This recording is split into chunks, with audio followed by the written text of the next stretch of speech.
Let me salute Dr. Zakir Naik for daring to lock horns with the mighty empire, the British Empire, and challenging their arrogance. I'm glad that we have an Indian who's not timid and who's not going to take these insults that they're hurling at us day in and day out lying down. So I salute his audacity, which comes from his iman, from the truth which is there in every pore of his being. It is that makes him stand up and say things to the bully the way it is. If he had any gray spot in his heart, he wouldn't have risked locking horns with these bullies who have the means and the power to lock you in and throw away the keys. Human history has been a witness to unspeakable deeds of barbarism that have been unleashed by the Western nations against the world. Ladies and gentlemen, these are dangerous times. The world is becoming the most entertained and the least informed world. I thought the United States was the most entertained and the least informed. But slowly and surely, the world is catching up and India is not far behind. I think we as Indians owe it to our brother, who is our national pride, who is our prized treasure,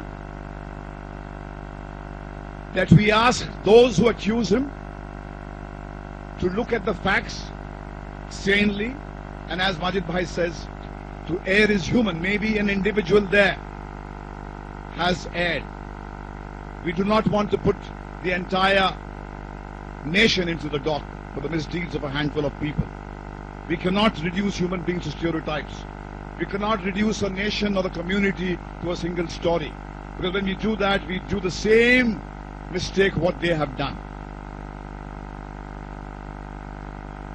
They call Dr. Naik a warmonger. Well, history knows who is the warmonger.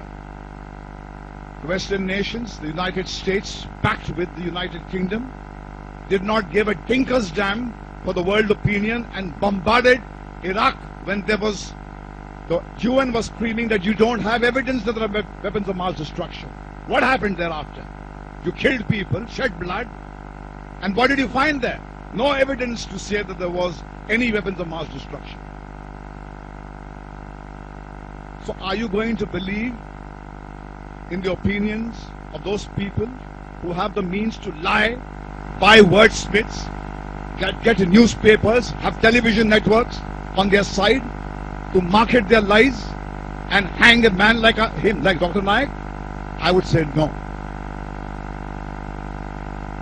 It is the same United States of America when it bombarded Afghanistan.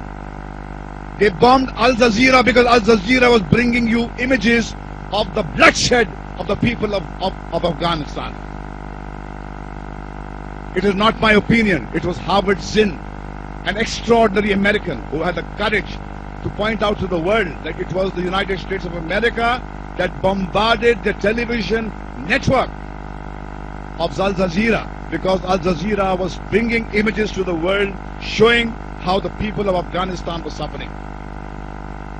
Are we going to become victims of these people who decide at the drop of the hat whom they're going to call terrorists and whom they're not going to call terrorists? I think no.